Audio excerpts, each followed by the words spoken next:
A high-protein diet is key to fat loss and muscle building. Look, you already know this, but sometimes it's hard to hit protein targets. Look, we're going to help you out. We're going to give you 5 sneaky and easy ways you can very quickly and easily boost your protein intake. I'll give you the first one. Everybody's going to love this one. Cook your rice in bone broth. Okay, now I'm going to give you the numbers here. 1 cup of uncooked rice has approximately 0 grams of protein. If you cook it in 2 cups of bone broth, which typically you'd use water, you now have 20 grams of protein in your rice. 20 grams of protein in the rice that you would eat normally. That's one of my favorite ones. Do you remember if you stole this from me or not? No, I'm pretty sure this is another one of those things. No, this was me for sure. No, I don't think so. I'm pretty sure this was something I've been doing for a long time. We recorded it for sure. Yeah, and then I think you heard the editors me, could go back. I think you announced on the podcast, and everybody thinks it's your advice now. No. Katrina and I have been doing this forever. Like that's. Have you been doing this before Mind Pump even? No. Oh, so I taught you. Okay, stop. So, hey, by the way, it not only adds. I mean, think about this, right? You cook a cup of uncooked rice, right? And now when you cook it, what does it come out to, like 2 cups of rice? So that's 0 grams of protein, but now it's got 20 grams of protein, but it also tastes way better. Yeah, it tastes better. Way better. So not only it adds protein, but it just made it delicious. So what we do is we'll do bone broth, and then we'll add like a bouillon cube for the seasoning or whatever. Oh yeah. Oh my God. I'm surprised people haven't like just marketed this as the anabolic rice, like they will like now. Yeah, right. It's like some packaged thing because this is always like if you find these little hacks and ways to include protein, it just becomes this anabolic product. For sure, somebody now is going to sell high protein rice. Yeah, that's what they're going to have. I'm surprised. You're right. I don't know why they haven't. Yep. Do you lose more than what you think? What do you mean? So, because obviously it absorbs it. And all that. Not only does it absorb it, then it also because it's boil and steam comes off a lot of protein ain't coming off. That's the water that's steaming off. So all the protein that you're getting from the broth, even though a lot of the broth is getting steamed off, is getting absorbed. Like one way to purify water. It'd be really cool to measure it right after. Yeah, so like if you want to purify any water, you boil it, you collect the steam, and it's pure water. Yeah, because whatever's left didn't boil off. Yeah. That would happen with bone broth as well. Yeah. So what's in the rice, what's been absorbed in the rice is collagen protein. It's 20 grams of protein in your rice. So now you have your rice and chicken or rice and meat or whatever. And you've just added, typical serving, somebody will eat, well, I'll eat a cup of rice to myself, but half a cup, right? So if 2 cups of rice now has cooked, right? Because once you cook 1 cup, turns into 2. That's 20 grams of protein. 1 cup now has 10 grams I just added, or a half of that just added 5, and it's sneaky. It's an easy, sneaky way to add protein. It blends really well too. So yes, it's actually pretty delicious. And this is good for parents, by the way. A lot of kids will eat rice and whatever. You want to add a little protein to your kid's diet, like just cook your rice and bone broth. Boom. All right, here's another one, and this one's not as unknown, but once you do this, it's like you'll never want to go back, and that's just to add some protein powder to your coffee. Like people like normally I would push back on that, but ever since I had the Paleo Valley version with the salted caramel, was like okay, so good. Okay, I'm in again because they've tried this and even comboing them together, and it was chalky, and you had this kind of gross. Because I'm a kind of a coffee purist.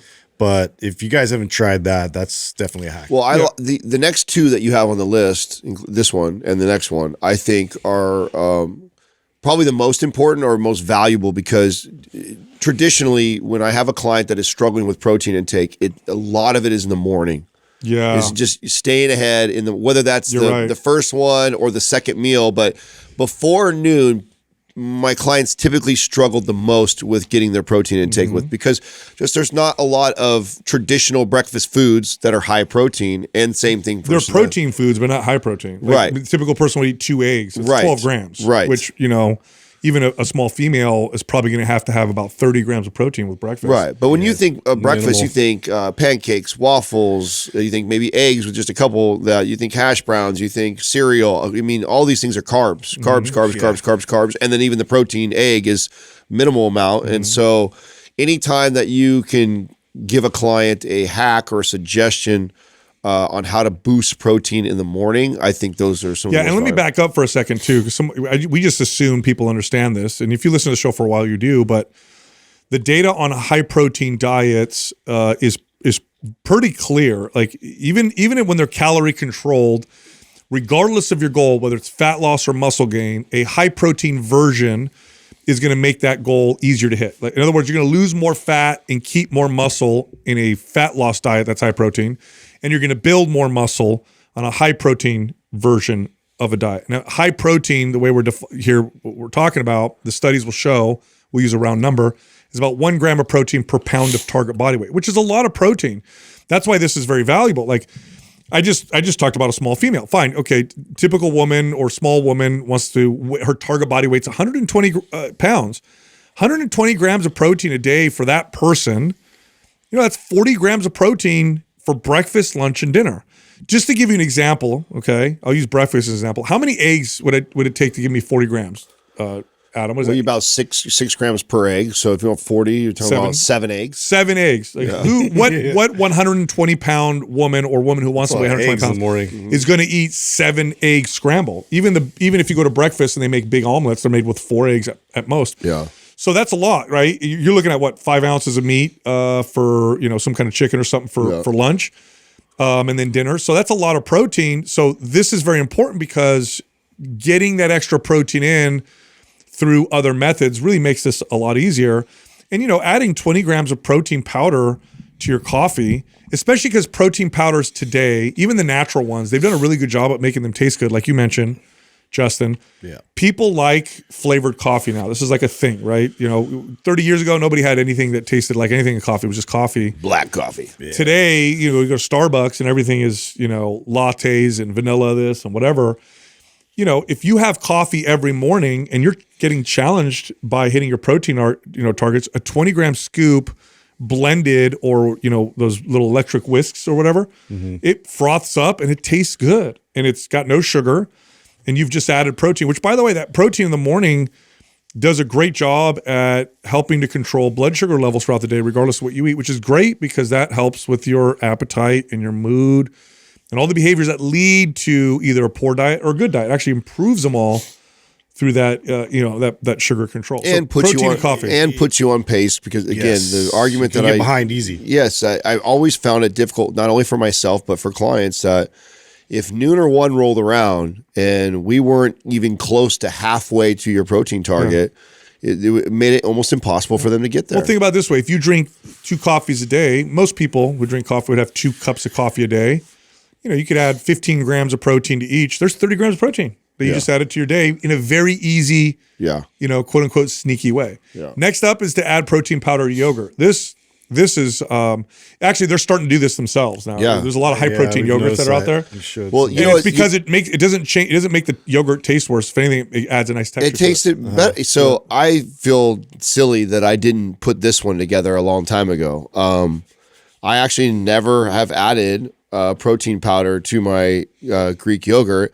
I remember when I was showing you guys that brand, Okios or whatever it is, and you flipped it around. You're like, oh yeah, they just add some whey protein to it. Then I went, why have I never just added whey to my protein? So the next day I still had some Greek yogurts that weren't the high protein ones. Just regular. Yeah, regular ones. And I added a scoop of the vanilla whey in there and spun it up and then put some blueberries in it. I went, oh my God, it's amazing. So I can't believe I never pieced that together. Protein powder doesn't go good in everything, but in some things it goes good, and in other things it makes it better. Well, especially because yogurt's one of those things. If you add it to yogurt, it's actually better. It's got kind of a tarty taste to it, and then when you whip it up with something sweet like that, it kind of brings down. And the texture is nice. It doesn't change it in any fundamental way. It just makes it taste better. I don't know why I didn't piece that together a long time ago. I would have been doing that a lot more sooner had I known that. This is how effective that one is. I have a 15-year-old daughter, and anybody who has teenage kids knows that it can be tough to get them to eat in a way that's, geared towards any goal at all, right? Like just getting them to not eat garbage is like a big win. And my daughter, typical 15-year-old girl, she's not a big eater. She doesn't really care about, eating too much. This protein in yogurt has been game changer for her. Yeah. She starts out every morning now with 30 grams of protein. Whereas before I was lucky if she could, we could squeeze out 10 grams of protein in the morning. Now 30 grams of protein. Boom, I mean, you put a little bit of granola, some berries, drizzle a little bit of honey on it, and you got like a killer parfait, dude. Yep. I mean, it's become become something that I'll have in the morning. If I don't have it in the morning, then I end up having as a dessert at nighttime. It's such a good go-to and easy to travel with. Super and get easy. To. Also makes for a good morning, middays or morning mid snack or breakfast. And so that's why these two tips that you gave back to back to me are like the strongest ones, because the getting before noon ideas on how to hit high protein are paramount to people's success. Hey, sorry to interrupt. Look, we have a free guide. It's the benefits of eating whole foods. This gives you a shopping list, what foods are best for proteins, fats, carbohydrates. There's recipe samples. It's all based on real, whole, natural foods, and it's a free guide. It's totally free. You can get it if you go to wholefoodsguide.com or by clicking on the link in the description below. Next is to pick high protein snacks, which you just kind of said with the yogurt. Yeah. Like if you like to have a little bit of food in between your meals, there are high protein snacks. Hard-boiled eggs are great, very easy. Add a little salt, Tabasco. Some people like on top of them. It's actually really good. Jerky. Jerky's such an easy. All forms of jerky. Yeah, just an easy way to get protein. You just chew on some jerky. Cottage cheese sticks. They're not just for kids. Just easy, high protein snacks that, you could very easily, with a couple high protein snacks, add a good 15 to 20 grams of protein to your day. Like if you add these up, by the way, your people who go from missing those targets will go to hitting their targets. If you add up some of the ones that we just did. I would add too, the opposite is true if you choose other types of snacks. So like one of the worst things that a client can do is snack between meals and it be a carb. Yeah. Because then what ends up happening, more calories. Because I used to have clients, well, what if I just have a bowl of fruit or that? Well, there's nothing wrong with fruit. Fruit's great for you. I love it. It has lots of benefits to it. But it's mostly carbohydrates and sugar. And if you're using that as your snack, then you get filled up on these carbs and then you end up missing your protein. Yep.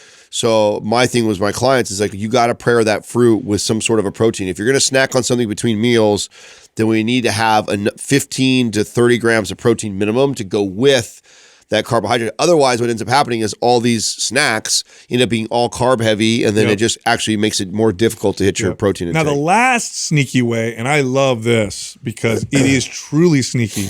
You actually almost change nothing except the source, is to switch from conventional beef to grass-fed beef. In other words, so this is why it's so sneaky. People are like, what are you talking about? The same size ribeye or the same size tri-tip that's grass-fed versus conventional is significantly higher in protein. Yeah, I remember one of the last Butcher Box commercials, we talked about this and Doug pulled it up. It was more than I actually had thought. I knew there was a little bit of a difference. Are you able to pull up the comparisons, Doug? But he pulled it up one of the last times that we talked about Butcher Box, and I was blown away by the difference of grams. And I think you did it in a pound or an 8-ounce steak. I don't remember what you did. In we did a ribeye comparison. I think it was. I think it was too. Yeah, and it's just because grass-fed meat is leaner, and it has more protein per ounce. So 8 ounces, packs a punch. An 8-ounce ribeye that's grass-fed versus not grass-fed is more protein, less fat. Is the reason for it. What are you finding there, Doug? I'm trying to get the numbers here for you. No worries. But yeah, it was a significant number to the point where if all you ate was grass-fed beef versus if all you ate or mostly what you ate was conventional, it would, for the average person, you're looking at another 20, 30 grams of protein throughout the day. And all you did was change the source. You didn't change the ounces. You didn't change the size. It's just higher. Those are the best hacks when it's already, it reflects what you're already eating and what you're already doing. Now you're just kind of switching it out. In fact, I think, because you hear people say this, right? Like, I switched to grass-fed meat and I built more muscle. And then what they do is they go, oh, it's because it's healthier, because it's better, whatever. I think they're just eating more protein. I realize. Yeah.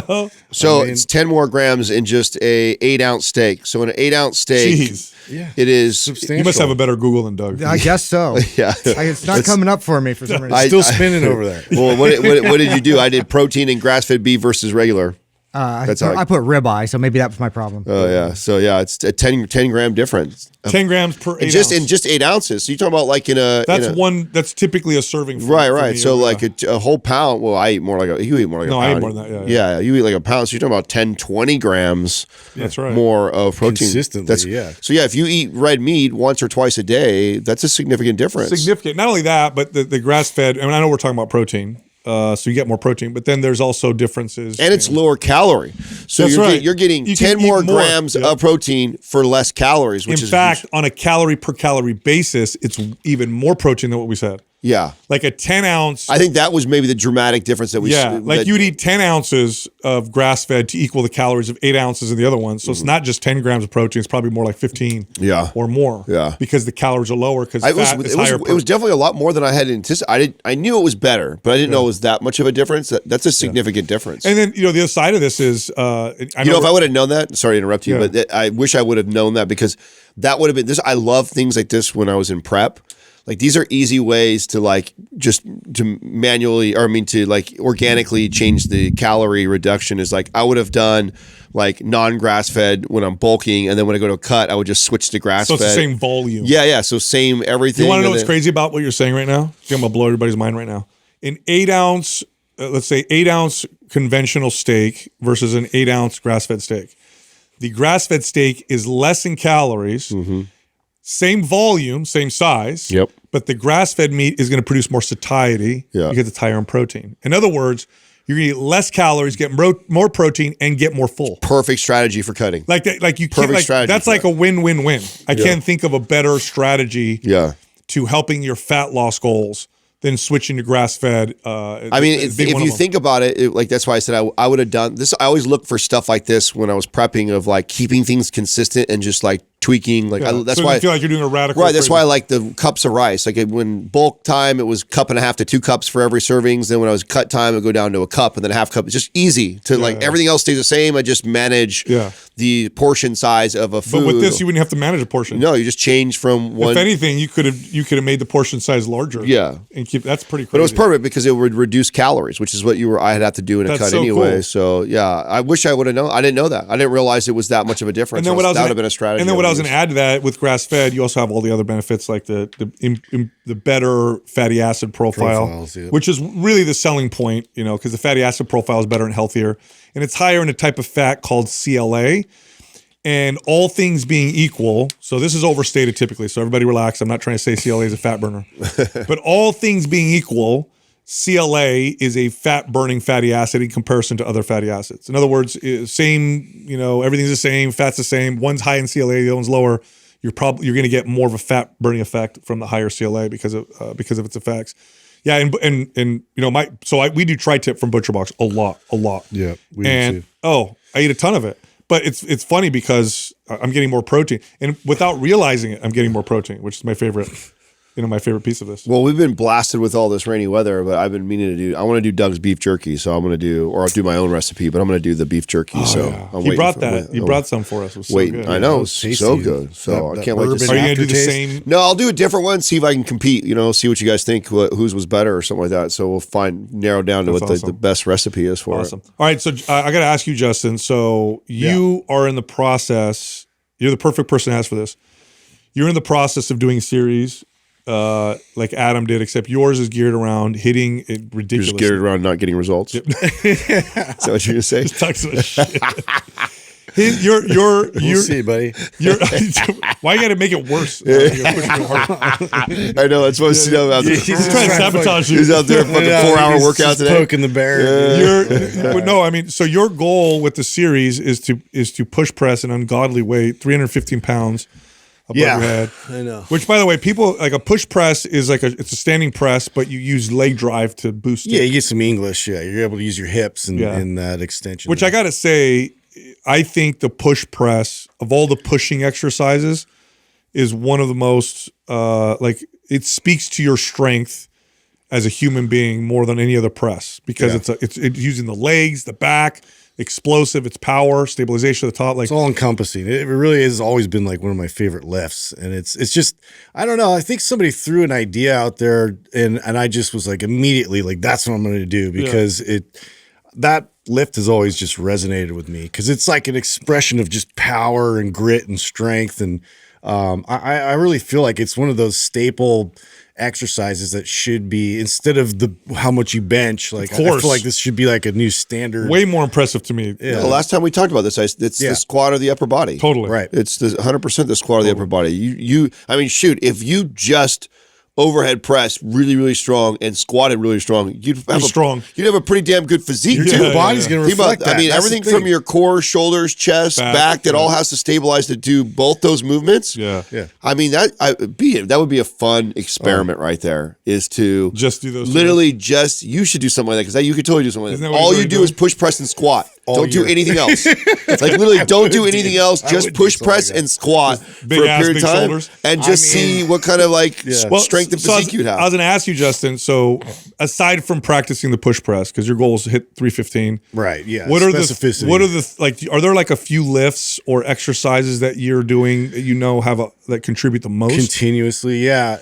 I mean, it's variations of it, but for the most part, so I do a lot of carries. Overhead carries.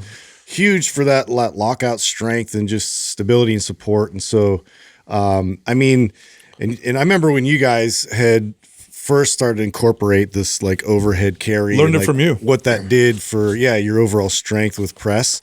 It's because too, it's like your body just naturally kind of conserves energy, and it conserves the amount of force you apply. And so if you're not really pressing to that full extension, or you're staying up there, it's not exerting a lot of that force, at the top. And so to try and overemphasize that for me, is a huge part of the process. I very quickly added 10 or 15 pounds to my overhead press by practicing overhead carries with kettlebells. Yeah. And I would press them above my head, just like you taught us. And then I'd just walk. And I'd walk for, 20 steps, turn around, stay stable, walk back. And it just added strength to my overhead press. I think that that's part of the reason why I was always such a huge fan of the Z press, because it kind of forces you to do that. I think a lot of people, when they press, to Justin's point, one, they don't get full extension, so you don't get that in range strength. You don't hold it up there when you get up there. Everybody presses and comes right back down. So you don't get that same type of strength. Where when I would Z press, you'd have to fully extend and stabilize from it, and just having to do that between every rep. And not ever really training that way, I think I noticed a huge difference in that. And then, so overhead carries. I also see you always talk about kettlebell presses, but you always mention the spiral. Yeah, I'm always adding that rotational element to it, and you guys have noticed this in a lot of the program when we get into the MAPS programs, and you guys always tease me to rotate we're everything. Gonna throw some rotation in here. Yes, we are. And it's just because it's such a smooth function of the shoulder that it's just this natural spiraling effect that your body has the ability to stabilize and have strength. And so for me too, it reinforces a lot of that stability with rotation. So when you talk, I'm challenging it. So people listening don't understand. So I mean, you can do this with a dumbbell too, I guess, but what's happening is you're getting the elbow, you're getting the humerus from the straight top position, comes down to the side, but then it has to come down the front, come all the way down. All the way down. So you're getting such a full range of motion. Everything's full range, that I'm trying to express with this, because there's leaks. There's leaks in performance. There's leaks in strength, where a lot of times momentum can come into that. And so I'm trying to slow down and really overemphasize every function of the shoulder, and trying to squeeze in those moments for strength. And so to have, rotation in there is a huge part of the process for making sure that I'm continuously activated and producing that kind of strength. Now, here's one that's surprising, because, and I want to hear your thought process, because I've rationalized it. And I think I understand. When we were talking, it was yesterday, and I was asking you, what are you doing? How are you going to hit this weight? Because it's 315 overhead presses or push press crazy. Yeah.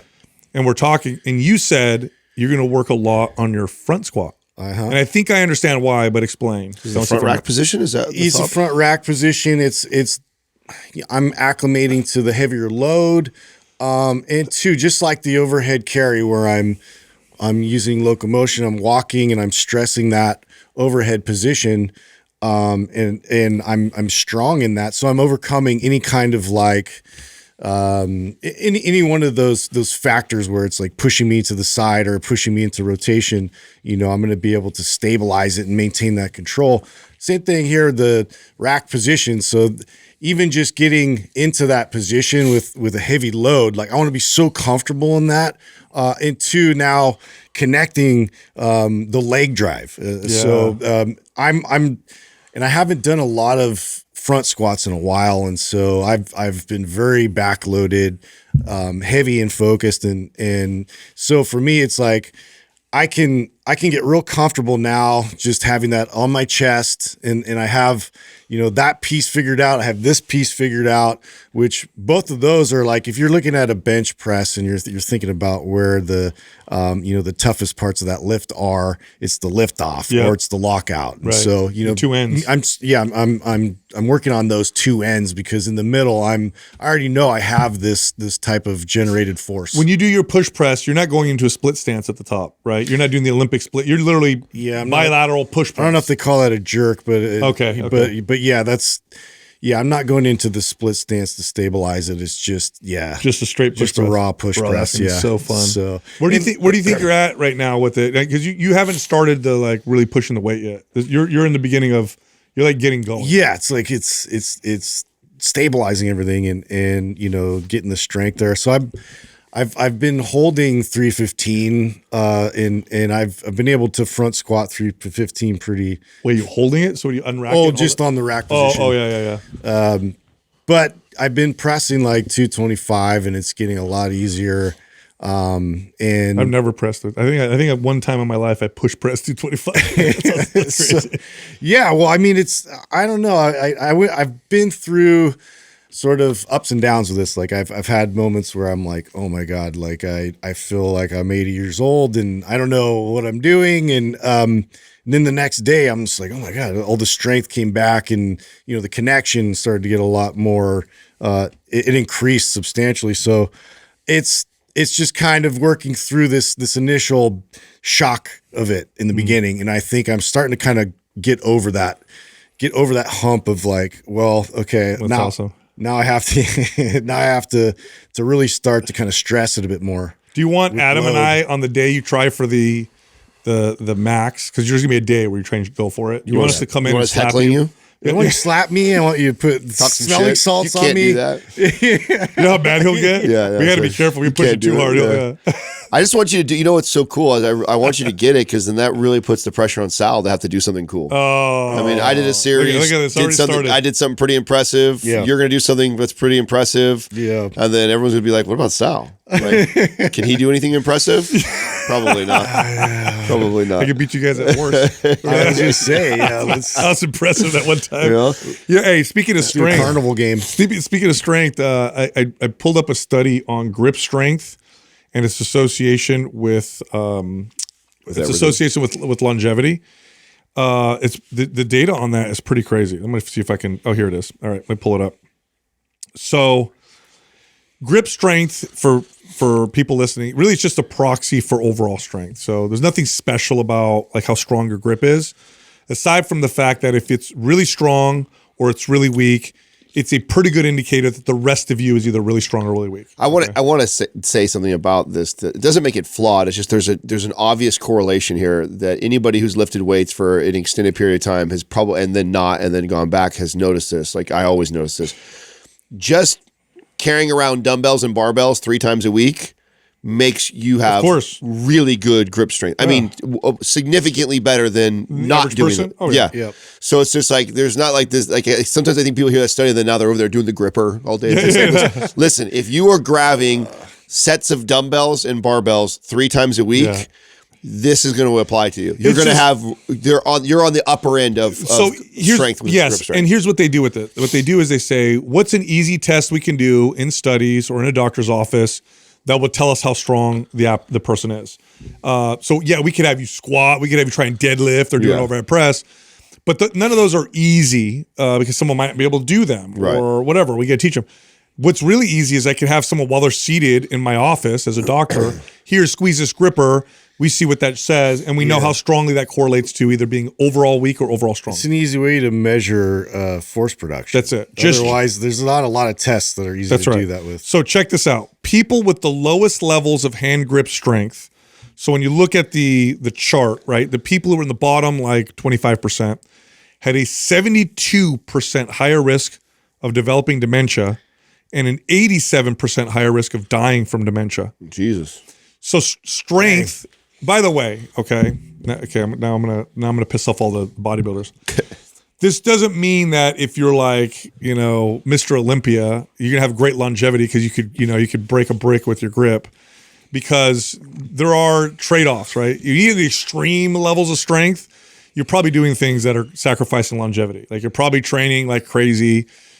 All you're doing is dedicating your life to building muscle. Maybe you're taking anabolic steroids, et cetera, et cetera. So this is all within the range of healthy. Okay. So I know people listening, some people may be like, cool, I got great longevity. I'm going to keep taking D-ball. That's not, there's extremes, right? But generally speaking, strength is an incredible predictor of mortality. And they're finding in this data that it's better than almost any other single thing. Like it's better than any other measurement we can do, which is great for doctors and insurance companies and healthcare providers. Shift in that direction completely. It's not a complicated test. No. You could get a hand dynamometer. You have your patient come in. Here, squeeze this real hard. Okay, we're in this category. We got to go do some more tests or whatever. It'd be so cool. It's so non-invasive. It's so easy. It'd be so cool if we could actually, if we had the technology to be able to tell, like for example, where your body fat percentage, strength, weight, everything is right now. Obviously, in the triangle of longevity, aesthetics, and everything that you're obviously away from longevity and more towards. But it would be cool if there was the ability for us to kind of keep a running tabs on that. Like I'm this far over, and actually, if I scaled back to 3 times a week lifting and did a little bit more walking or this, I would be more. It'd be so cool if you think science will ever get there to probably per the body, because it's all going to be unique to each person too. Like some people's body types will need less strength training and more strength training than others, and some would need more cardiovascular. It'd be really cool if we had the metrics to be like, Adam, for you, for optimal longevity, it's this many times of lifting. Here's homeostasis. Here's where you're at right now in sort of that chart. I think AI will help with that, because what you're talking about is aggregating an incredible amount of data and variables, right? That's what that would take, is like you'd have to wear something continuously. And it would have to have so much data from so many people and be able to make connections from all that data that then it could say with relative accuracy, here's your risk. But it's just tons and tons and tons of data that's required. But AI does that really well. Hey, sorry to interrupt. Look, I have a free guide that teaches you how to lose fat in 3 steps, just 3 steps that will burn the most amount of body fat and help keep it off. This guide is totally free. We're giving it to everybody right now. If you want it, click on the link at the top of the description below. All right, back to the show. So speaking of AI, by the way, there was a study that came out, which is it's one of those duh studies, that the more people use AI, the dumber we get. I'm gonna, yeah. I mean, I'm sure that's true. I mean, that's it. I mean, that's like it's a perfect example of it. I know we've talked about this before. No, you're right, dude. Literally, that's almost the title of the article. Oh, really? Yeah, it's the title of the article is "Study finds that people who entrust tasks to AI are losing critical thinking skills." I mean, I clearly remember. Priding myself on like my ability to memorize like a drive and people's phone numbers, and it's like those 2 examples alone are like I've seen the change in that. Like there was a time when like you memorized your best friend's phone number because you had to call it and dial it on the dial every single day, and you knew everybody's phone number. There was a time when we didn't have navigation systems in our car, and so if I went to a party or a house, like I'd have to remember the big oak tree after the 3rd blue house, and you trained yourself to do that. And I was really good at that. And then I'm terrible at it now. So I didn't just like kind of lose that skill. Like I went from someone who I would consider myself smart in that area to dumb in that area in a period of a decade and a half. We talk to each other many, many times a day. We've known each other for 10 years. Do any of you guys know any of our phone numbers? I don't know what your guys' phone numbers are. No.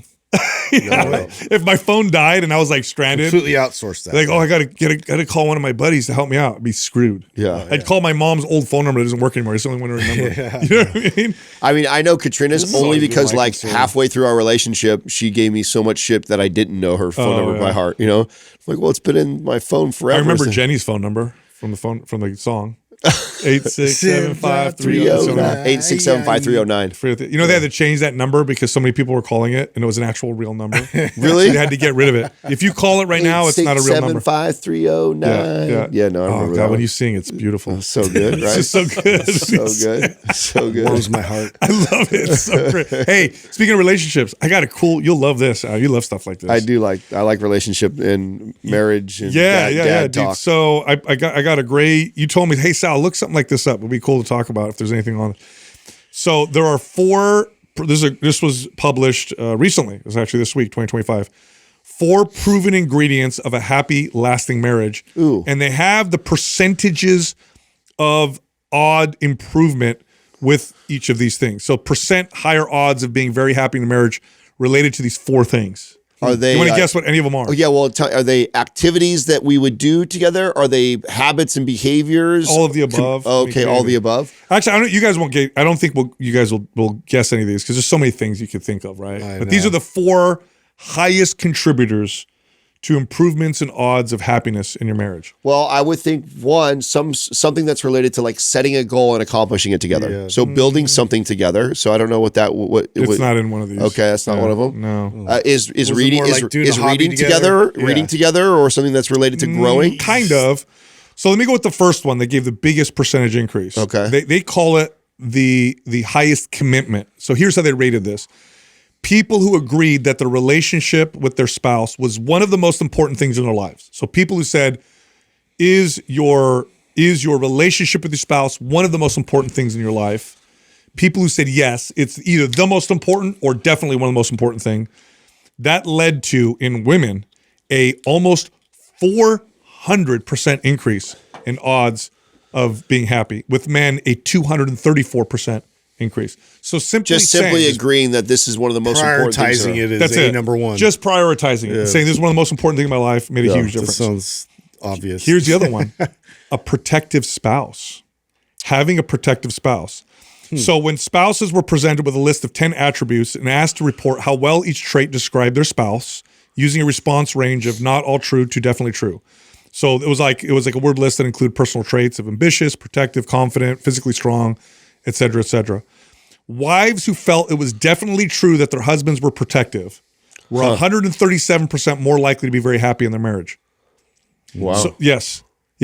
Husbands who reported that they have highly protective wives were 61% more likely to say that they were happily married.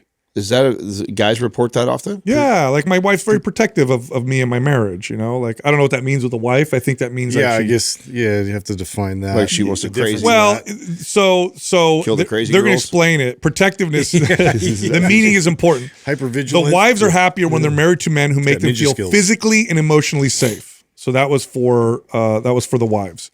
Husbands are happier when they report that their wives are protective as well. So it encompasses more than physical safety. But the husbands themselves, and I think it's mostly for men, they're saying that it's men who feel like, I feel like safe with my wife. I can tell her anything.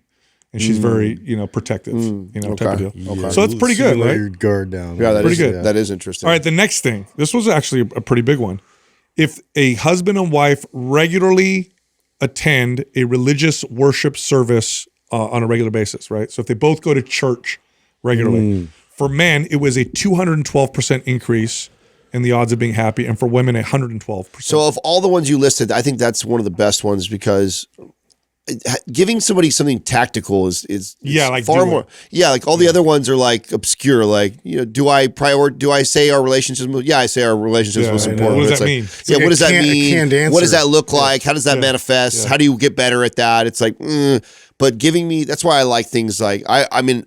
I've tried to share on this podcast simple things that were tactical that I know has worked incredibly for us. I think in this day and age, breaking away from your phone and creating just space was huge. Like that simple thing of Katrina and I leaving our phones in the house and going for a 20-minute walk huge. Yeah. Huge. And you would and you think, wow. Sounds so silly, right? Sounds so silly. But it's a tactical thing that someone who's in a marriage who wants to improve their connection relationship, like try that. Go apply that. Agree that your phones stay home. Go walk for 20 minutes. No agenda. Just enjoy each other's company. See what happens. You'll be blown away. Another one.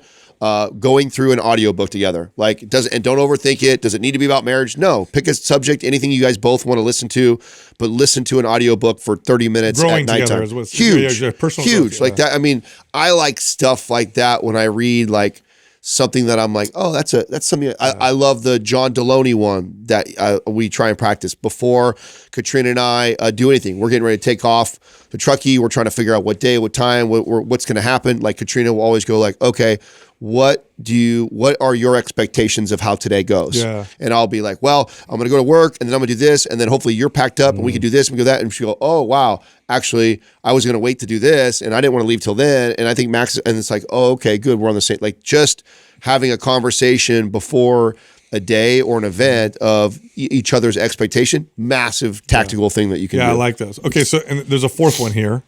So I said people who ranked their relationship as of the highest priority, people who said that their spouse was protective when they attended a worship service together regularly, and then the last one was frequent date nights. Yeah, which I think a lot of people know that. I think everybody hears that, right? 114% increase in odds of being happy for a husband, and a 56% increase in odds of being happy for a wife. That's another good one too, because I know a lot of couples who don't like make they again just say, oh, we try it, but it's like, no, do you make a night every week? Yep. And I've met a lot of couples. I know I've met a lot of couples. Yeah. Oh yeah. What's your night? Do you guys have a night that you do? No. I mean, it varies, but it's either Thursday night or Friday night. Yeah. Okay. Yeah, we do Friday night. Every Friday night for Jessica and I, that's our date night. We have a nanny come.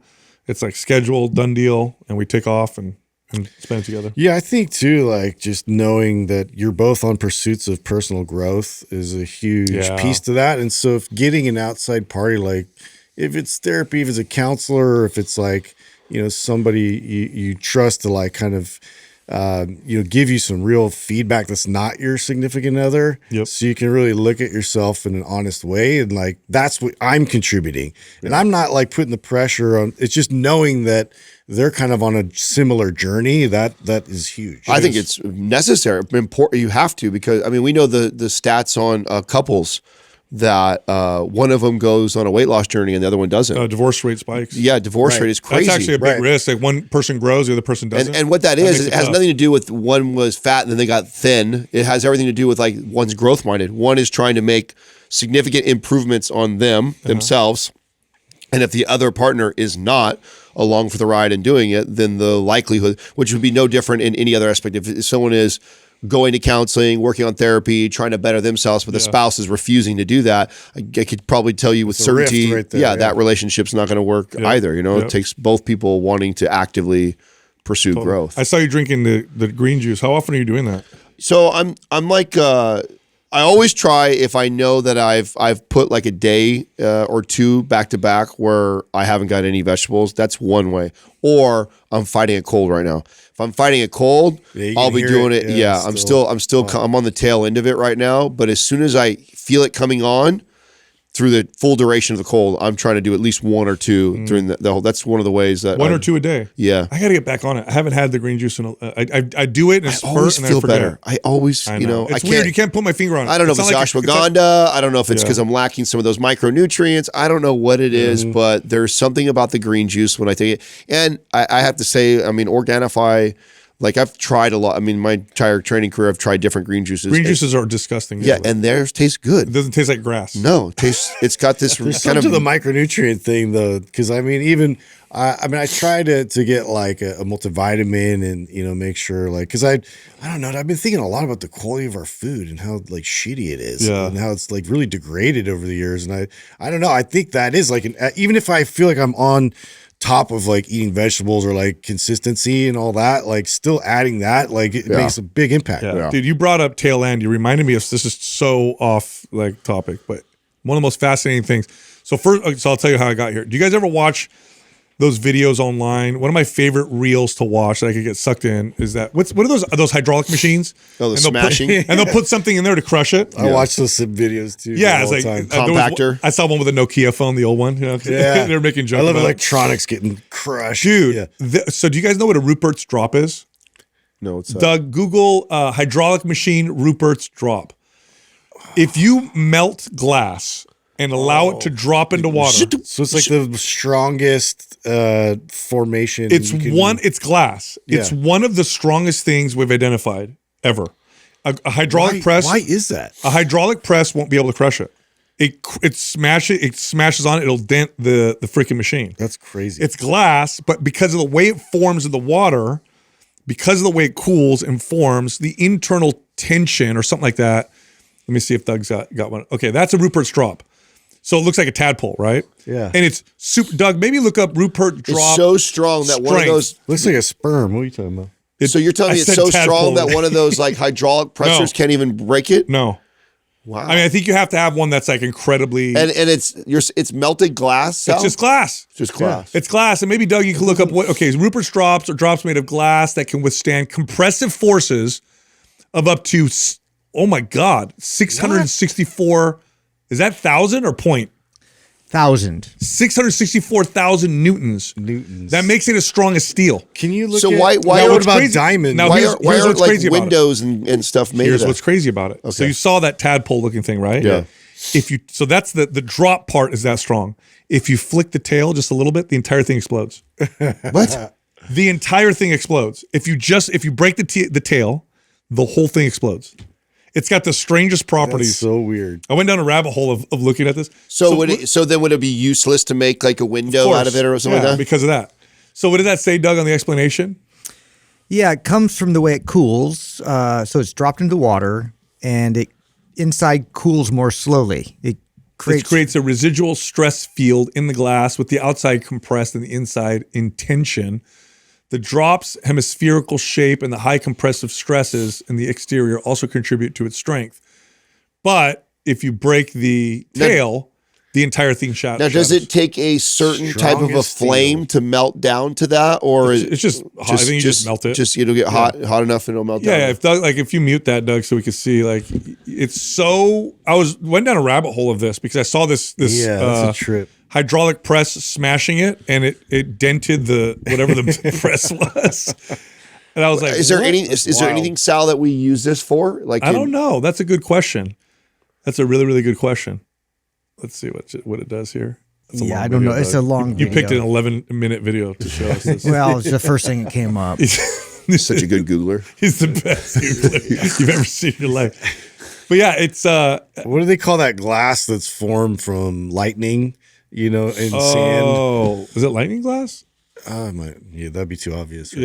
Yeah. What's it called? It's lightning glass. Yeah. I've never even heard. I'm so interested if we use it for something. That's Justin. What you're talking about, I think, is when lightning hits sand. Yeah, it is. That's what I'm saying. Yeah, and it makes like a lightning. Yeah, it might be called lightning. Oh, here you go. Oh, that was good to show it. And then you paused it. Okay, let's see this. Yeah. So see how gentle he is with the tail? So if he would flick that tail, it would shatter the whole thing shatters. Look at now watch. He's going to measure how much pressure was. Look how many tons was on that little tiny thing. 20 tons. 20 tons it took to crush it. Wow. Isn't that wild? That is wild. But if you flick that little tail, for whatever reason, and I don't know the science behind this, I would love somebody to write in who understands this. Yeah, it breaks the whole thing and explodes the whole thing. So I want to know how we got to this. I think Prince Rupert. I'm guessing. I don't know. Who's Prince Rupert? How was it discovered? You had me convinced. Yeah. Prince Rupert he was melting glass. Smart. He was bored. Yeah. In his chambers. Melt more glass. You would think that we used this for something. I don't think you can because of the tail. He was an alchemist, probably. Yeah, I don't think you can because of the whole tail. Anyway, isn't that cool? Yeah, that is. Yeah, I think that's really cool. Some nerdy science. Justin, I was going to ask you if you saw the Mars image. Did we bring this up yet? We haven't. No. Yeah, Doug, Google. I know exactly what you're talking about. Square on Mars. Yeah. Square on Mars. Right. We took a picture. We're taking pictures of Mars. Yeah. And people are like speculating. Okay. This is like, man. Like, have you ever seen? Okay, before that though, have you ever seen like in South America? They've finally kind of flown over the jungle with this LiDAR technology. Yeah. And you can visibly see where these structures used to be, like the foundation of them, like little, and they've uncovered so many cities, like buried cities in there and everything. This looks exactly like that. It's like very similar in terms of like a square structure of a foundation on Mars. So it's like really hard to describe that as a natural formation. Well, you could. So that's it right there. I mean, See the square? I do. So we just saw that on Mars. So there's a lot of speculation. So that's a lot of speculation for that picture. Well, okay, so there's more to it. You see the full square? So you remember when they had the kind of. Remember when they flew over and they had like this face image? Yeah, but that was the shadows.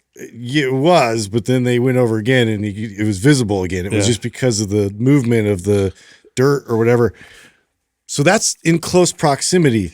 And then also there's this cone-shaped structure. These are all like pretty close proximity, and that's pretty random. So now here's where I'll go with that, because I love that kind of stuff. I love that kind of speculation. However, if you Google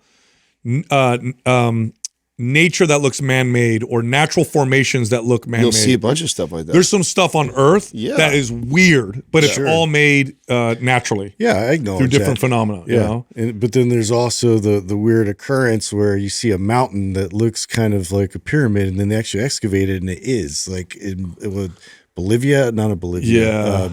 But they've excavated, they've found like all these walls, and so. Anyways, like it's so not you think there's aliens on Mars like a million years ago? I'm not like, let's jump to conclusions, right? Like, so I'm just assuming, go right there. I didn't see the full article, but I'm assuming that what makes that, because at first glance, I don't think that there's anything really about that picture, unless is it an absolutely perfect 90-degree angle? It like is. Perfect, okay, so there, Doug, like right a there. There's nothing else around the area like that. So those rock formations right there that look like a bunch of pillars. You see that? Yeah. They look like perfect square rock pillars. I don't know what they're called, but that's a natural formation. Well, yeah, like Giant's Causeway in Ireland. Is that what it is? So and this also in Scotland, I think they have some, but it's like they're hexagonal formations. Yes. And so this is like it's like what the fractal geometry and like just how nature kind of like compresses. Well, how did we? What's the prevailing theory on Stonehenge? What have the scientists came up and said to explain that? Because we didn't have the technology or the machines. It was an ancient civilization. I don't know what they thought. It was the Druids. Yeah, yeah. We don't. I mean, we tend to come up with something that we agree that is monoliths. You know what's interesting to me? So I'm going to get this. There's a lot of speculation. Let's have fun with this. If we found, I'll create an analogy. Let's say we found in some ancient rock. Right, and we break open the rock and we find this ancient computer. We would 100% believe an Apple computer? Anything. It's just a computer, ancient computer. Okay. We would 100% believe that something intelligent created that. Mm-hmm. Okay. So we automatically assume that anytime we see something that appears that way, we're like, something intelligent created that. And yet we look at life, which is infinitely more complex, and people like to argue that that just happened by accident. Yeah, by bang. Yeah, nobody designed that. That just happened by accident. Mm-hmm. Interesting, right? Yes, of course. Always thought that, dude. Yeah. I think it's hilarious. Yeah. I think the amount of things in nature that work together is just unbelievable. Oh, it's crazy. Yeah, it's unbelievable how many things rely on other things to how crazy we've just, I mean, when you look at all these other planets too, and we're looking at pictures of Mars, like how plain and lame and how everything, and then you look at Earth, like just its beauty is insane. You said lame. Yeah, it is, they do look lame. Like you want to go to Mars? I don't want to go to Mars. We start a galactic federation. We're gonna have T-shirts like everyone, all your planets are lame. Well, like, isn't it crazy that now that we can get somewhat imaging of these planets, and you look at them, like nothing looks like Earth. Yeah. Nothing looks like Earth. It's so unique and special, and it's just like, was it Jupiter on the top of it has a hexagon pattern? Yeah, that's really weird. Yeah, that's like what is that storm that caused that or something? Yeah, it's really weird. Ned makes CBD products you can feel. If you've ever tried CBD and didn't even notice you took anything, that will not be your experience with Ned. Try it out for yourself. Take it. 45 minutes later, you know you took something. It's the most effective hemp oil products we have found, the only ones we work with. Go to helloned.com/mindpump. The code mindpump will get you 20% off. All right, back to the show. This segment of the podcast is brought to you by trainerwebinar.com. Look, if you're a trainer or a coach and you want to learn how to build your business and be more effective with your clients, go to trainerwebinar.com. They're free. They're totally free. Adam and I teach you how to do it. All right, here we go.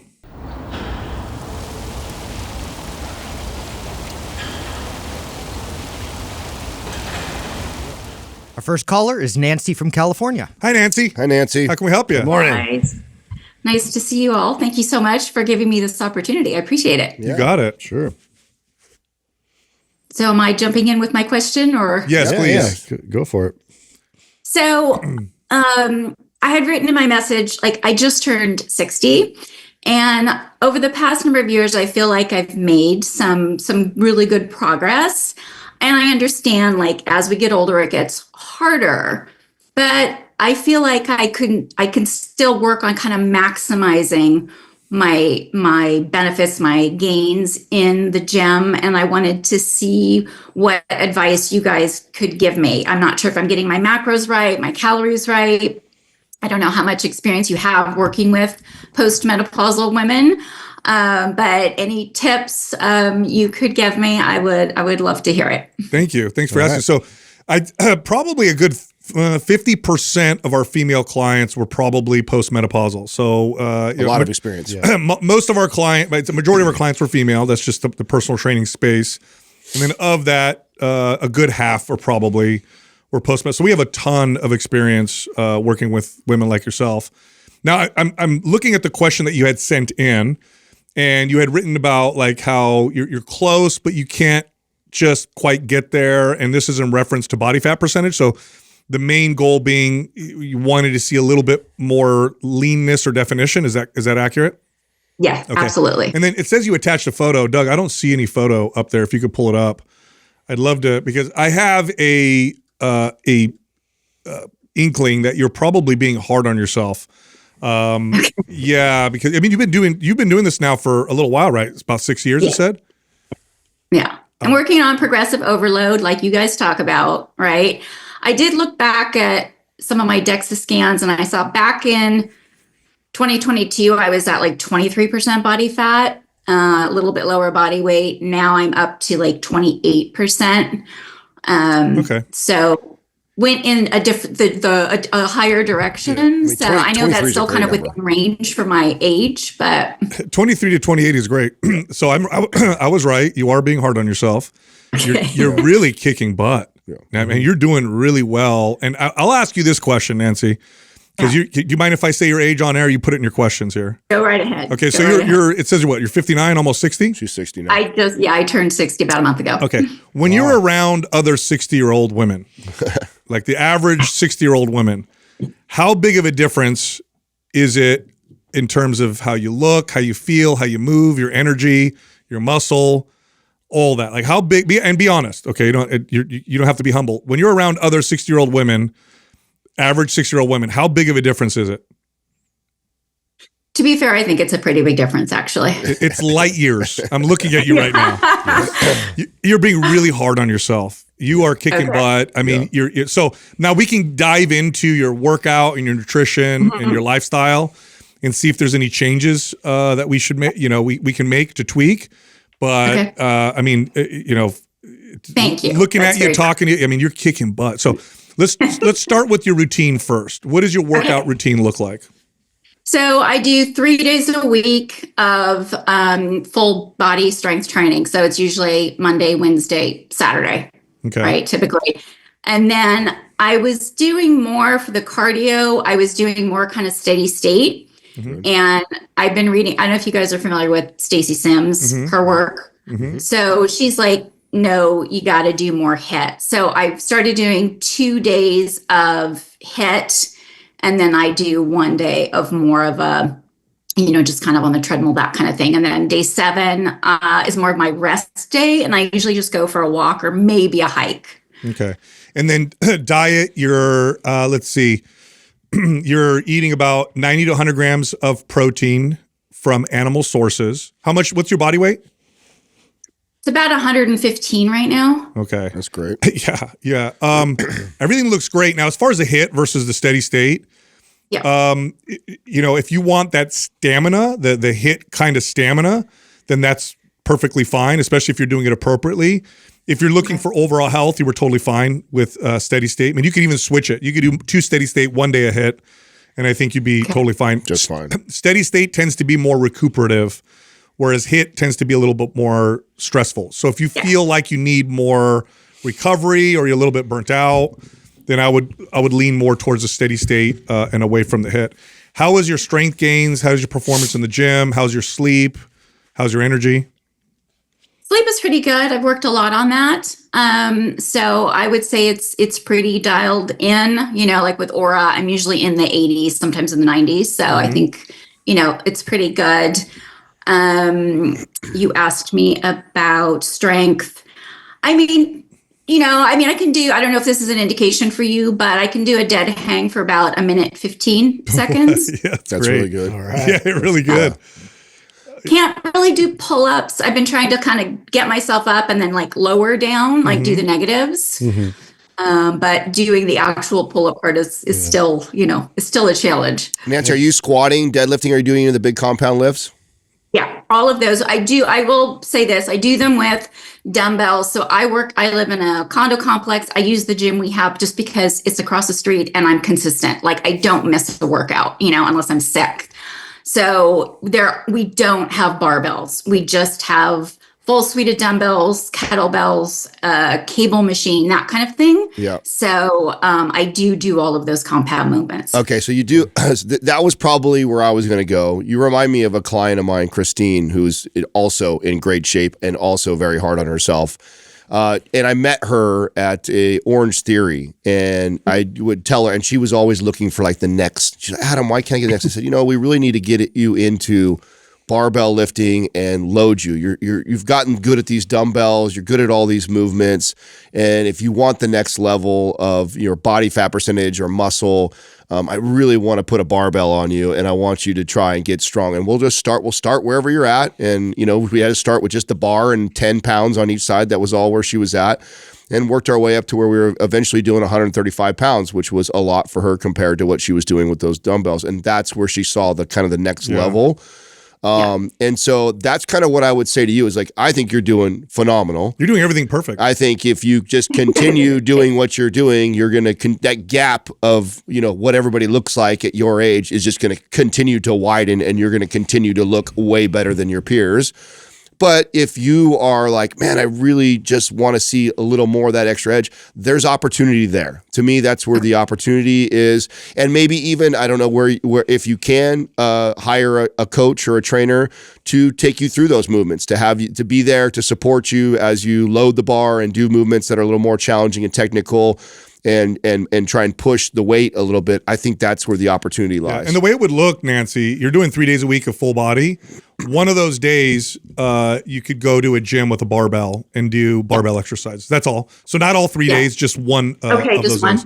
That's it. Yeah. That's it. And you would see some strength and some muscle gains and the metabolism boost and all that stuff. I want to add this too, just for the audience. Okay, in your email, you talked about how you were in osteopenia, but when you first started. Osteoporosis, actually. Osteoporosis. Okay. Oh, okay. So you were full osteoporosis. And now through strength training, the score has reversed so much so that you're out of that. You've actually reversed your osteoporosis. That's phenomenal. That's amazing. Yeah. And I want to share that for people because oftentimes we believe that, okay, well, the best you could do is keep it from getting worse. When the reality is, I've had experiences with clients through strength training. You can reverse it. It reverses. You just go, you build just like you build your muscle. So yeah. That's awesome. Great job. Yeah. Nancy, you're killing it. You are killing it. But that's where the opportunity lies. You literally, this reminds me of Christine, like very similar, around same body percentage, same age, and she was just as hard. I'm like, listen, this is the next level, is taking you. And that's what I did. I just see her one time a week. And when she was with me, that's when I did all those heavy compound lifts so I could support her, make sure, and getting her to get comfortable. Because I know too, If that's not something you do a lot, like loading that bar is scary by yourself. And so it's worth the investment to have a professional next to you just to make sure they're guiding you through that. But I think you get a tremendous amount of return in that investment. Huge. If you went that route, coach one time a week, taking you through just those lifts, continue doing what you're doing, I think you'll see great benefits. Yeah. And then, I want to ask you, what do your doctors think about reversing osteoporosis? They must be flabbergasted. So my endocrinologist was stunned. The first doctor that I had with the diagnosis, she wanted me to go on a medication. Yeah. And I said, look, no. I said, I'm a health coach. I'm going to figure, I want to do, through exercise and diet. And she's like, well, that's not going to work. I mean, she just really, but I'm very stubborn and determined. And I was like, I'm going to prove her wrong. And I have. Good for you. So it feels amazing. And I am proud of that awesome. result and that change that I've made. But I think it's eating the protein, because I used to be vegetarian, and picking up those heavy weights, not being afraid of that. That's so awesome. Yeah. And by the way, the reason why she didn't think you would do that is because they don't see that. Yeah. They never see it reverse, but you totally can through proper strength training and diet. And I've had experiences. Like I had a doctor who actually make a case study out of one of their patients. That was my client. So great job, Nancy. Thank you so much. Thank you so much again for this opportunity. It's great to talk to you guys, and I will continue to listen and follow you all. Excellent. Keep kicking ass. Yeah, keep it going. All right. Thanks. Bye. You got it. Doug, see if you can put her on the forum. I'd love to have her attitude. Well, also have Ann reach out to her. She's a health coach. I'm sure there's stuff that we can help her on the business side too. Oh, yeah. So have Ann reach out to her and just give her some love. Isn't that interesting though, right? Like you go with this diagnosis. By the way, these doctors they're not wrong. They're not bad. They're not evil. Based on their experience and the data, you take a woman who's, 50s, 60s, and you see osteoporosis. So you're already in the danger zone. Mm-hmm. There's a selection bias of people who haven't been weight-bearing exercise, whose nutrition hasn't been great, and they almost never do the lifestyle changes to reverse that. So based on their experience, it's not going to change. Right. I'm so glad you read ahead and saw that. I didn't even see that on the question. It didn't sound like she was going to bring it up. So I'm glad you brought it up, because that's what a huge. Are you kidding? That's a big deal. Yeah, that's a huge deal. And she's kicking ass. And there's not a lot of things, if she was my client, that we're changing. No, you did you're exactly right. Like a little barbell work. That's it. Yeah. That's I mean, the reason why, because it reminded me so much of Christine when I got a hold of Christine, because she was the same way. Same type of, just great shape, full of energy, like just kicking ass, but did all dumbbell stuff, all dumbbell kind of circuit training type workouts. Like the opportunity, and I remember telling her, like, listen, you're doing good, and I think you're fine. But if you are telling me you really have that edge where you want the next level, I said, okay, well, I have it for you, but we got to start doing some barbell work. Our next caller is Gina from Hong Kong. Gina. Hi, Gina. Hello. How are you?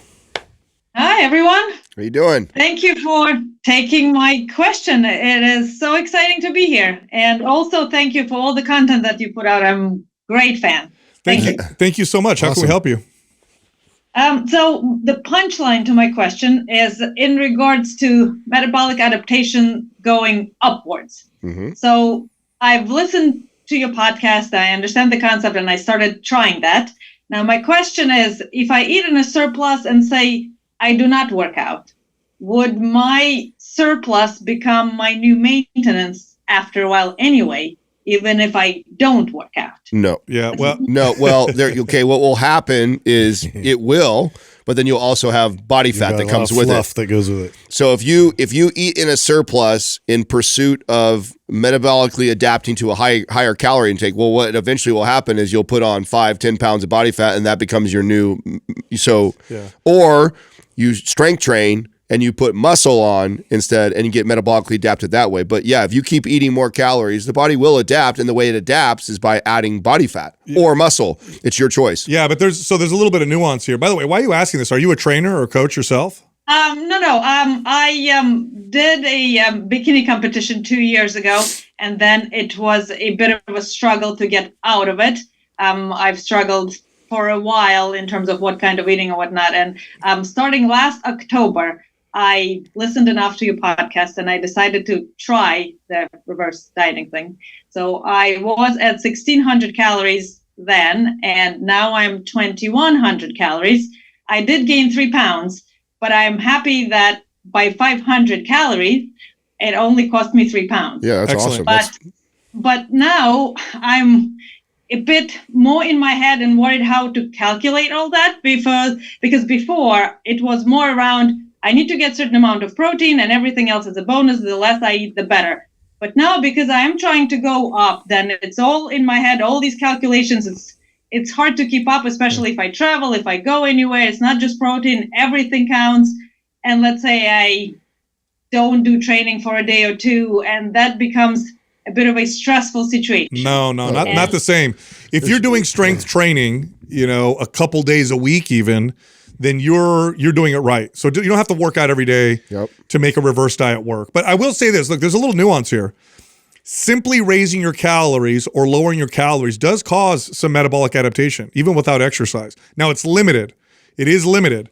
But if somebody eats more, you do see the metabolic rate rise. And if you eat less, you do see it go down, regardless of the stimulus from exercise.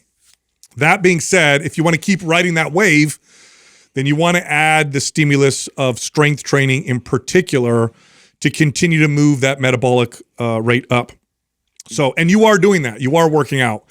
And you did go up 500 calories a day. It only resulted in 3 pounds. I'm assuming some of that is lean body mass. So, I did do in-body check, and so it showed, yes, 1 pound is lean body mass and 2 beautiful. is body fat. Gina, I'll give you a recommendation so it doesn't feel so overwhelming with tracking everything. That seems to work with my clients when we're trying to do something like this. So long as you're lifting weights, that's step one with what we're doing. The next thing I normally would have someone like you do is make sure you hit your protein intake. When you're hungry, eat, but eat whole foods. And you'd be surprised how naturally the body will signal you to eat more because you need to fuel the body, and you're satisfied when you eat enough. You do not have to weigh, measure, track everything and run to a certain calorie or macro every day. I'll have you just track your protein. And so long as you're eating whole foods, if you're eating a bunch of packaged processed foods, this is a little bit more difficult because that's going to hijack those systems. But if you eat whole foods and allow the body to tell you when it's hungry, eat the protein, do all the things that we talk about, eat the protein first, and you hit those targets, what'll happen is this, is some days you'll have 2,500 calorie days, and other days you might have 1,900 calorie days, and then 24, and then it'll just kind of naturally undulate an average of what you probably need. And so long as you're lifting weights, those additional calories are going to get partitioned over to building muscle and keeping you lean. It's you don't have to get too analytical with the data and trying to track every single thing, because I know how daunting that can be sometimes. If you kind of follow those principles, you'd be surprised how well that works. That's exactly the concern, because I am not hungry. When I have been adding few hundred calories little by little, it is like force feeding myself. I am tracking that it is clean and everything, but I'm just not hungry. But I know I have this goal and I want to get to high calories, so I eat even if I'm not hungry. So it's all because I am calculating, and it's not because I feel like I'm hungry, because I'm not, but I have this goal. And yes, it has become a bit overwhelming in terms of all of the calculations. And get out of it. Gina, let me tell you something, okay? Let me ask you this. Is fitness something you want to do for the rest of your life? Yes. Okay. What's more important than the calculations is your relationship to fitness and nutrition. And if you're force feeding yourself or feeling overwhelmed or stressed out, you're damaging the relationship that you're building or fostering with nutrition and exercise. And what'll happen eventually is you're going to either bounce out of it or go more in the orthorexic category. So my advice to you is kind of abandon it for a little while. Listen to your body, eat when you're hungry. If you need to track anything, just track protein, and then try and get stronger and just get stronger. And it sounds like you need a break from watching everything is what I'm hearing. Yes. Okay, good. I feel like I have lost my natural ability to listen to my body if I'm hungry or not, because I have this goal. I want to increase my calories. I want to increase my strength, which I have. I've increased my strength. Good. I've increased my calories. Great. but the calculation part is overwhelming. You know, it's interesting. We've talked about this before, how it works. It's not like this perfect trade-off. Like, what I mean by that is, like, you would think that, like, sometimes when you get stronger, you build muscle, all of a sudden the appetite goes up. It's kind of like how kids grow. There's like these spurts. Like, all of a sudden, randomly, the appetite will kick up. And so when it does, feed it. And then there'll be other times where you're like, I'm really not that hungry. And those times, just try and hit the protein intake, stick to focusing on that, and allow the appetite and the strength training to kind of control the surplus of calories or the deficit of calories. And that's going to keep you pretty lean, happy, satiated, and healthy. Totally. Sometimes a change of stimulus of your training too will spark that hunger again. Yeah, that's a good point. What are you following right now? Are you following any MAPS programs? No, I do my own. I do what they call bro split. So I do. We gotta get you body, MAPS low body. You go to a gym? You go to a gym, yeah? Yeah, yes. How many days a week are you working out? Well, that actually also improved. So I used to do 6 days, and 6 days strength training and 6 days cardio for 40 minutes. Cardio for an hour, strength training. I reduced my cardio by 3 days a week for 20 minutes. And I do strength training 5 days a week, 3 lower body, 2. Oh, there's opportunity. There's here. a lot of opportunity. There's opportunity. I'm gonna send you MAPS Muscle Mommy. Follow that program. Abandon your program. Stop tracking. Listen to your body. I think your appetite will go up and so will your strength. It will. By the way, I'm going to add something Especially low reps. Just for people listening right now, because I love hammering this home, because there's a lot of people in the fitness space who love to point to the science. 1 pound of muscle burns this many calories. Not only did you bump your calories 500, but you also dramatically reduced the amount of exercise that you're doing. So it's actually even more pronounced or profound than just the extra 500 calories. And you can't explain it with a pound of muscle, 2 pounds of body fat. There's much more going on with the metabolism. Nonetheless, follow our program, abandon the workout you're doing now, listen to your body. I think your appetite will start to go up because you're going to start to get stronger.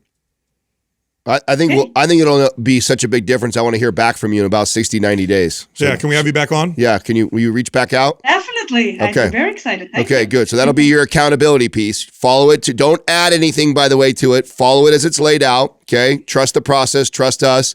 And then call back in about 60, 90 days. And then we'll talk about it. Will do. Thank you so much. You got it. Thank you. All right. How I get so frustrated when I see posts. 1 pound of muscle, you can't reverse diet, blah, blah, blah. Like, how many times does this happen? It's ridiculous. Yeah, she's trained too much too. That's why, once it was like clockwork. If I was training a client volume right now, and the volume and intensity and programming was appropriate, I'm so glad Justin went there. Yep. I mean, that just opened up even more opportunity. But you don't need to be you don't need to force feed yourself. No. But I watch when she does the appropriate amount of lifting. It'll send those signals and her appetite will go up. Yeah. Also, we have a special in February. MAPS, Anabolic, and the No B.S. 6-pack formula together. These programs were actually created to be run together. Great for building muscle, boosting metabolism, burning body fat. Get them both of them, for $59.99. You can check them out at mapsfebruary.com. All right, back to the show. Our next caller is Carolyn from Utah. Hi, Carolyn. Hey, Carolyn. How can we help you? Hello. Hi, let me give you some background that'll help. Okay.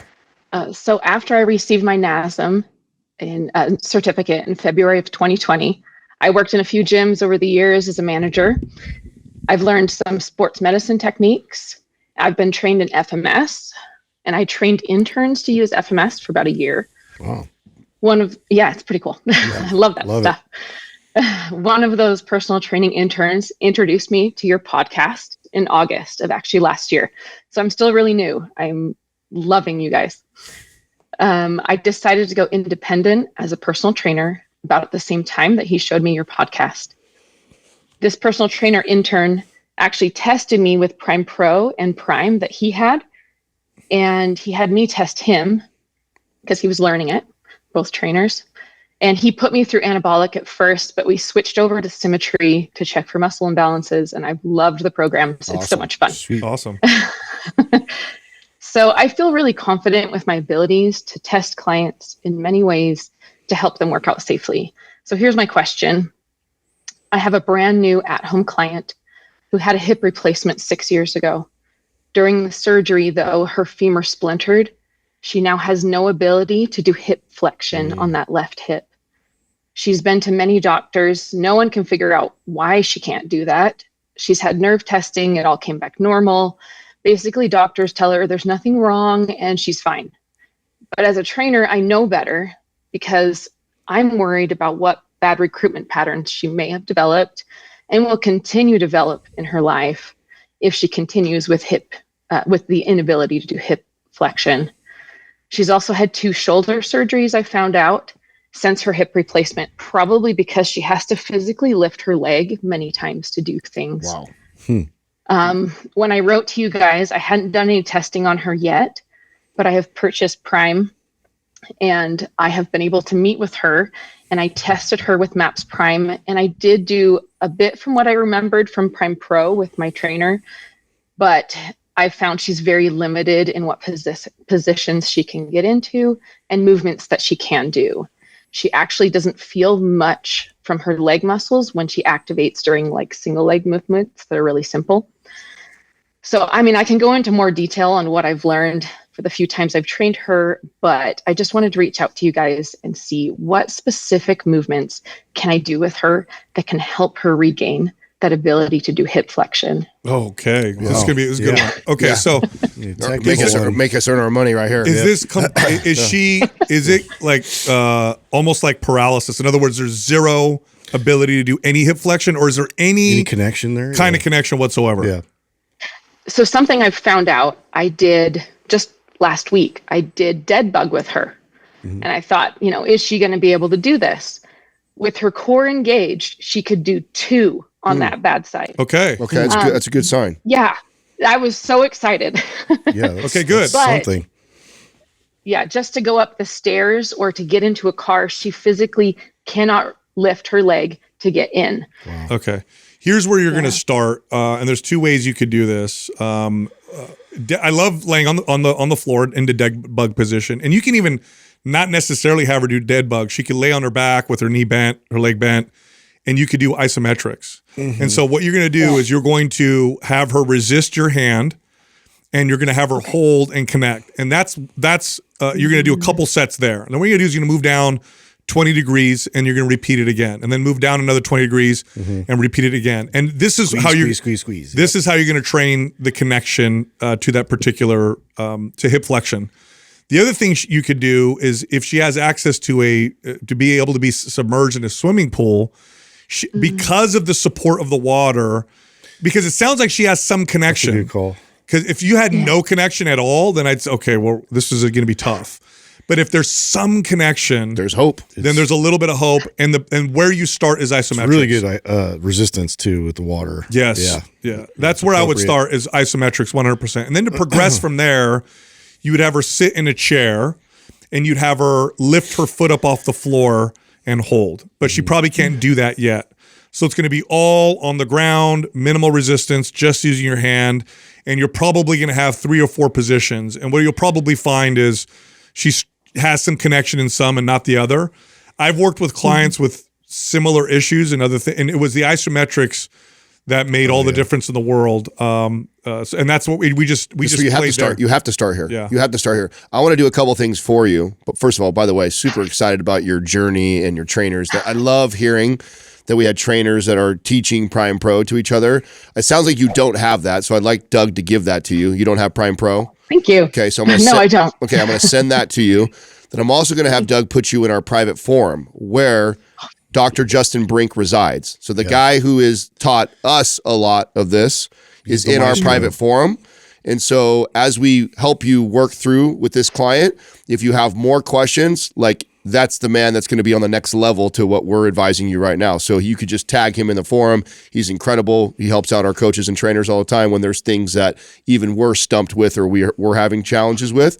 So that'll be tremendously valuable for you. And I want you to at least go there. And then I'd love to hear from the advice that Sal and Justin are already giving right now, what happens from there. And then we'll just step by step with this. Yeah. But your head's in the right place. I mean, this is what it's, and it's going to be slow. A lot of isometric work, and then we'll see where we go from there. Yeah. Now, have they? So her femur's no longer splintered, right? There's no longer. Correct. Okay, so this was 6 years ago. So this was a while ago. Yeah. And have they tested her for any other like autoimmune, neurological issue, anything like that? So she just told me just a couple of days ago, rheumatoid arthritis was just tested positive. Okay. So, but nothing else.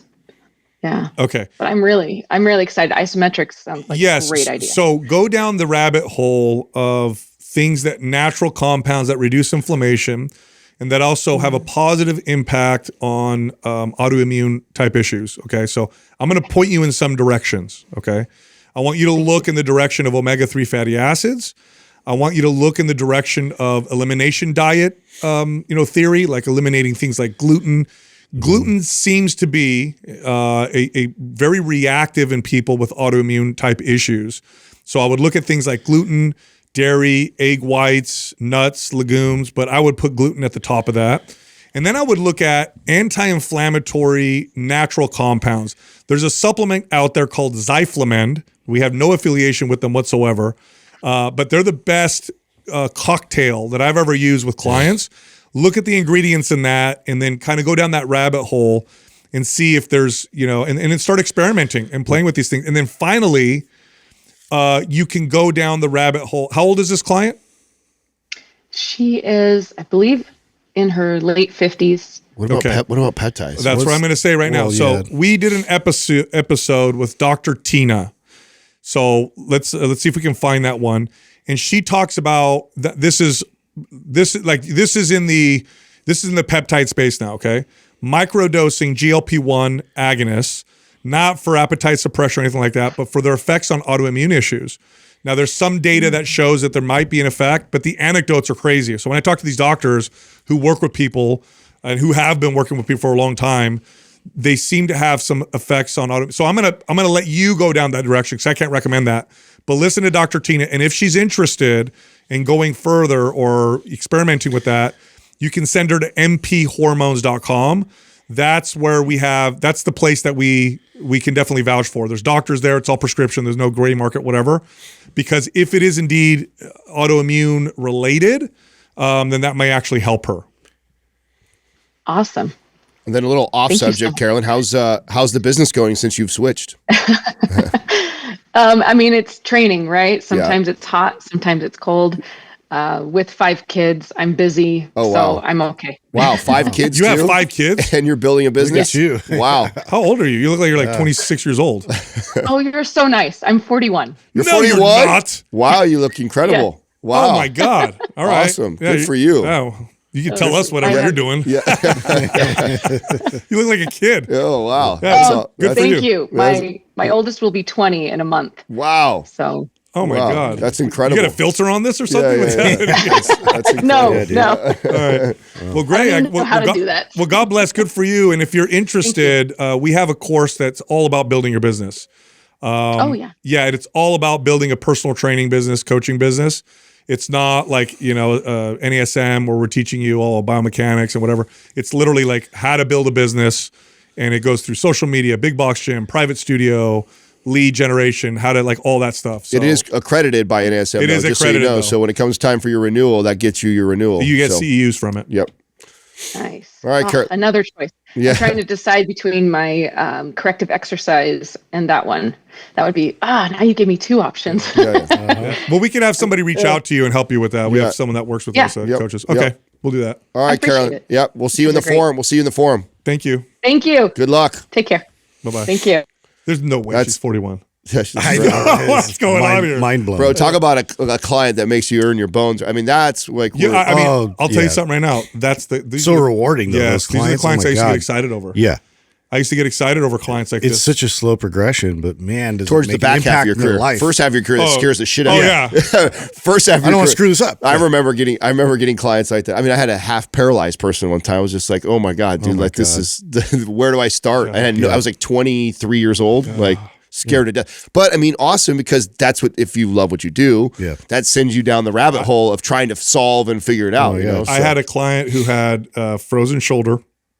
Gone through physical therapists, worked with so many people, and they could only get it so far. And so she's like, oh, it's not going to go any further. I've worked with all these specialists. I've done it for years. And through my trial and error, we got her almost full function, and it was like total. You were talking about ego boost, like micro degrees. Yes, I've had dude. the same. Yeah, I had a client like that. The frustrating part was we worked on that for a year, and it was like this slow progression, and then the next year found out the other shoulder got frozen. I was like, no, that sucks. So cool to hear the trainers doing that. That makes me so happy. Yep. To hear she was using that with her other trainer. Shout out to whoever that was. I don't know. We didn't give no love, huh? Whoever introduced her to it, but that's pretty cool. Thank you. Very Appreciate cool. that. Our next caller is Lena from Canada. Hi, Lena, what's Hi, happening? Lena. Hey, how's it going? Good. How are We're you going doing? good. How are you? I'm good. Thank you. Thank you so much for having me on and taking my question. Of course. How can we help you? Yeah. So a little bit about me. I'm 35 years old and I've been consistently working out since I was 17. Like so many other people, I've really abused exercise in the past. I've relied heavily on cardio and HIIT sessions and chronically underate.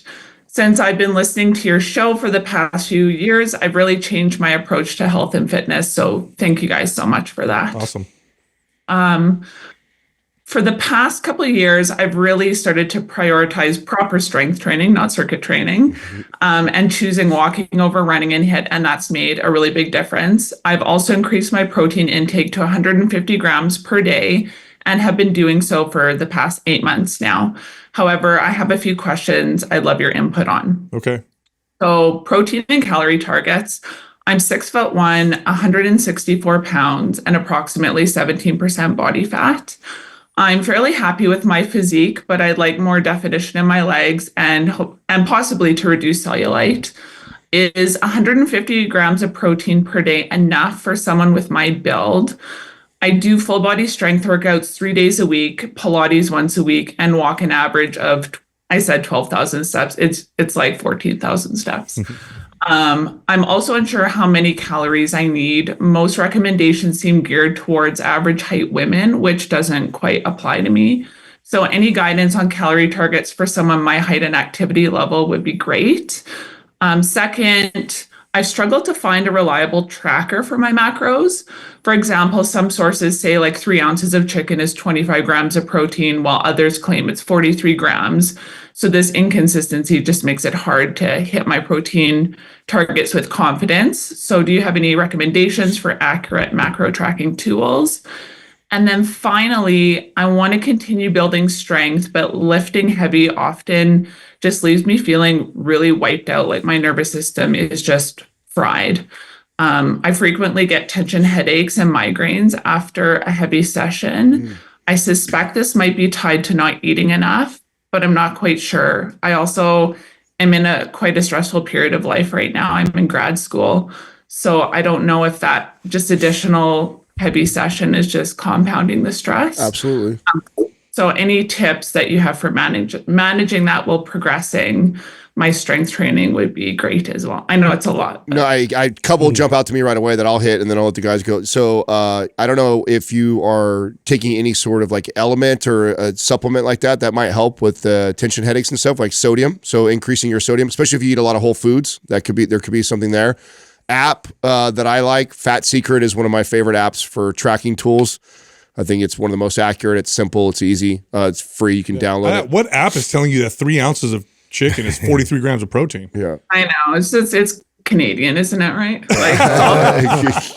Of course. No, I'm just kidding. Darn it. And then I had a question because I saw you mentioned the protein. Where are you currently at though, calorie wise? Did you say? I didn't see or hear.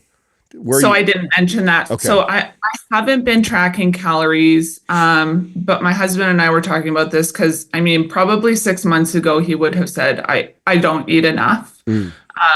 But like roughly guesstimating, it's anywhere from between 2,000 and 2,400 a day. Okay. And it feels like I'm eating a lot. Yeah, you're okay. So 17% body fat's low to maintain. Yeah.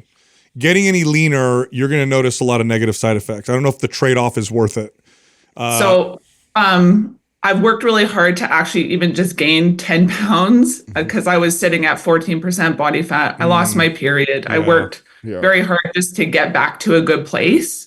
So I agree. I don't want to get any leaner. Okay. So you need to drop the volume. What's happening when you're going heavy, especially the grad school because grad school is no joke. I'd love to send her a stress program. buckets. Yeah, really there's a lot on you right now, and so when you train heavy, it just everything overflows. And I would guess, I'm going to guess that you're probably flirting with the line now.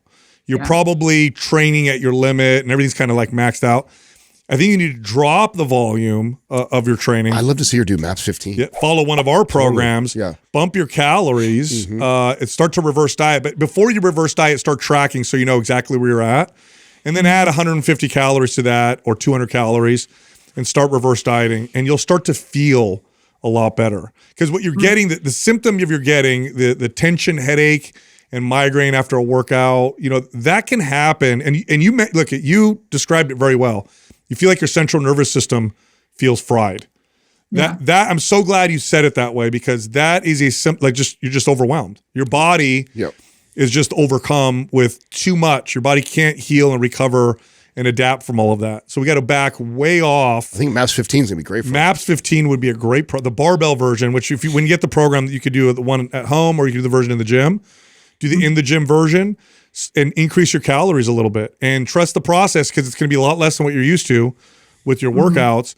And if you're getting stronger, which you should notice by the second week, oh, I'm getting stronger. We're moving in the right direction.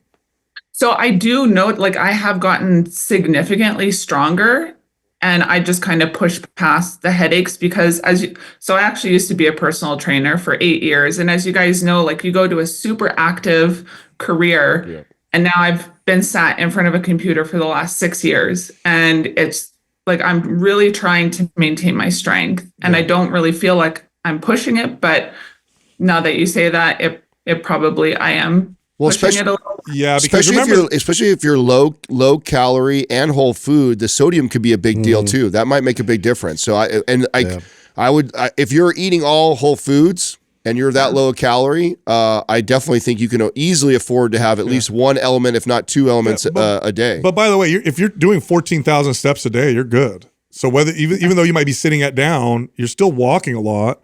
But also remember, oftentimes fitness people only count workout stress as stress, and we seem to not count any other stress as stress.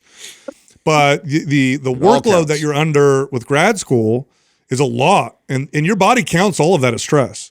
Yeah. And so that's all something you have to factor in when you're looking at what's your body's tolerance or ability to adapt to all these different things. So when I say what you'll notice is you're going to get stronger, is it's going to be a nice consistent progression in strength. I think you'll see right away. I think going to MAPS 15 and bumping your sodium, just those two things alone, you're going to see. Your calories are going to come up. You're getting good sleep too. That's not an issue.